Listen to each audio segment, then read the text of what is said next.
Are we seeing evidence of giants everywhere and just continue to ignore it? Like this guy who just recently saw a giant peeking through and closing a stone door in some cliff rocks up in Oregon, and he's definitely not the first. Have a look at this. Petroglyph cave paintings all around the world, over 15,000 years old.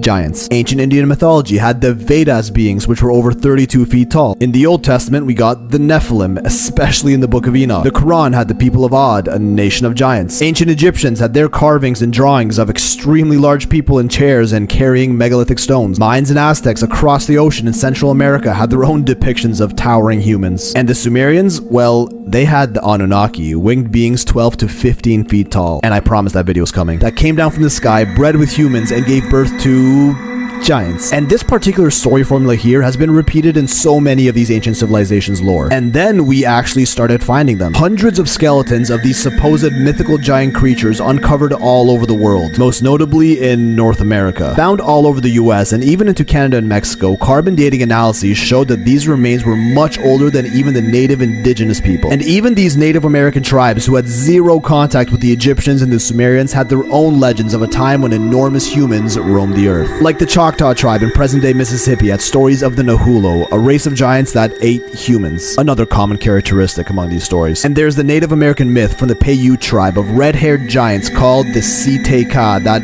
also ate humans, who according to legend were burned alive in Lovelock Cave, Nevada after a long battle. The cave was even excavated and findings were published in 1929 that reported enormous handprints on the wall, Paleolithic artifacts, human bones with the marrow removed, which could be an indicator of cannibalism, a size 29 sandal which would belong to someone at least 8 feet tall, massive clothing, and finally mummified remains of a female skeleton 7 feet tall and a male 9 feet tall were also found, both with red hair. Checkaroo, that sounds like giants to me. What's crazy is that's literally only the tip, so let me show you the whole shaft. 1833, a sarcophagus unearthed in Lompoc Rancho, California, 12 feet long with an intact skeleton inside. 1870, an article in the Oil City Times reported an 18-foot skeleton discovered in West Hickory, Pennsylvania. 1872, a New York Times report of giant skeletons with 2 rows of teeth found near Serpent Mound, Ohio. 1913, skulls of giant human skeletons that would have been 10 feet tall found in Ozark Caves, Arkansas. Esteemed professors like this guy, Thomas Wilson, who worked for the Smithsonian, even stated, the authenticity of these finds were beyond any doubt. But of course, do some Google debunking yourself and it'll tell you every one of these reports was a hoax. Yeah, because there were over 1,000 accounts of these giant remains found all over North America and every single one of them was just a prank, right? I mean, they were actually finding skeletons in the ground and had tangible proof, so let's just take a look at the bones and we can lay this one to rest. The newspaper articles, journals, town histories and such that outline these finds cite a common recipient of these remains, the Smithsonian, the world-leading museum education and research institution created by the good old US government. Groundbreaking discoveries about human history?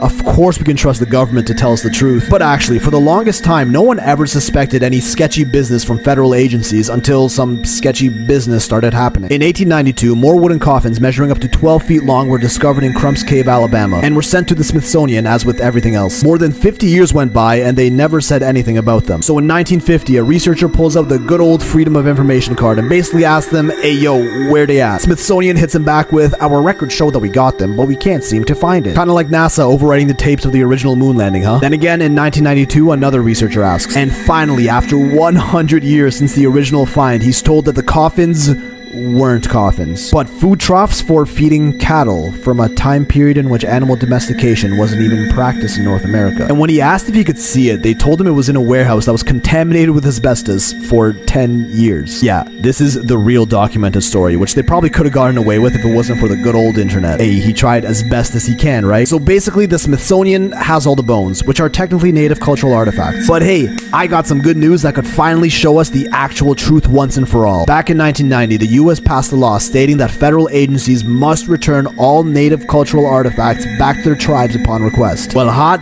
diggity dang, if that sounds too good to be true, it is. If you look into this act on the US government official website, a fine print subsection clause from the law itself explicitly states that the Smithsonian is exempt from this act. Man, it really don't get any more bait than that. This is some evil genius shit. If you don't know what to think of this, let me remind you of a famous quote from Ronald Reagan. The 9 most terrifying words in the English language are, I'm from the government, and I'm here to help.